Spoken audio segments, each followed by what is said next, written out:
Ron Conway, Silicon Valley angel investor. What comes after social? Good question. Social is so big, it makes me think of a company like Blippi that is just, you know, a tiny company.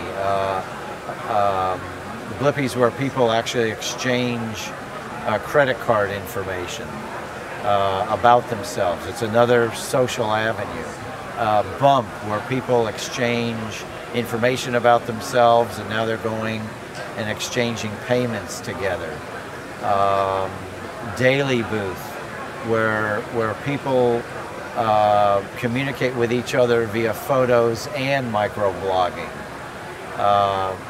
It's just early days of social. Then you look at Gilt Group and Groupon on the commerce side, the flash marketing side. I think we have 5 years of massive growth in this sector. But there's other, you know, if you take social and you put all the increments that it includes, the liberal interpretation, you know, with commerce and, you know, Facebook and Twitter, you know, we're at the early days of a 10-year run. But if you look at the cloud is another huge opportunity. Cloud computing in general. CRM, kind of maybe a subset of the cloud computing. Another huge opportunity. I still think we're early days of search. I think search is only going to get much better, and the monetization of search will get better. Do you ever worry about the social impact of social? Are you concerned about these debates about privacy? Do you think there'll be a public reaction to social eventually? Well, no, I don't. The public is reacting every day,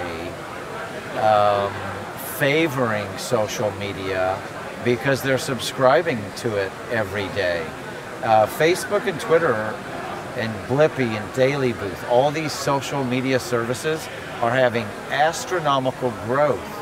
They're not making anyone use their product.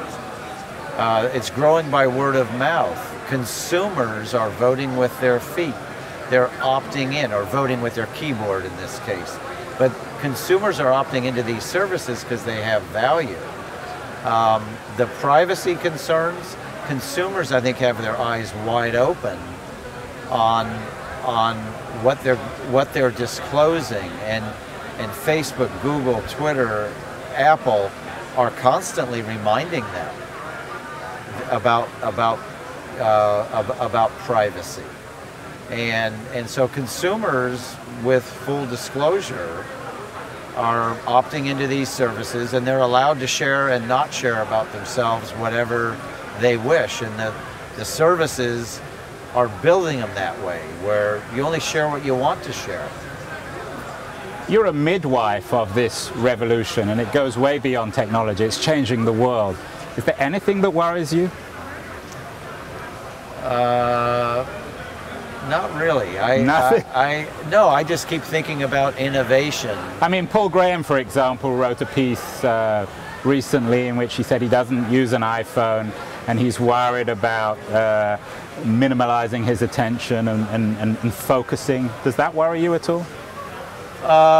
Well, that's kind of a sub. You know, I do worry about even the amount of time I spend at a keyboard every day versus the amount of time I actually spend interacting with real people. But it doesn't preoccupy. It doesn't preoccupy me. I'm not worried about it.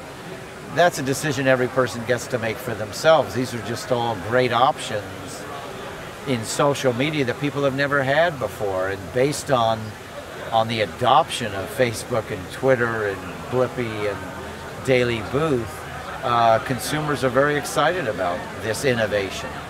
So I'm so preoccupied with the success of innovation, I actually don't worry a lot.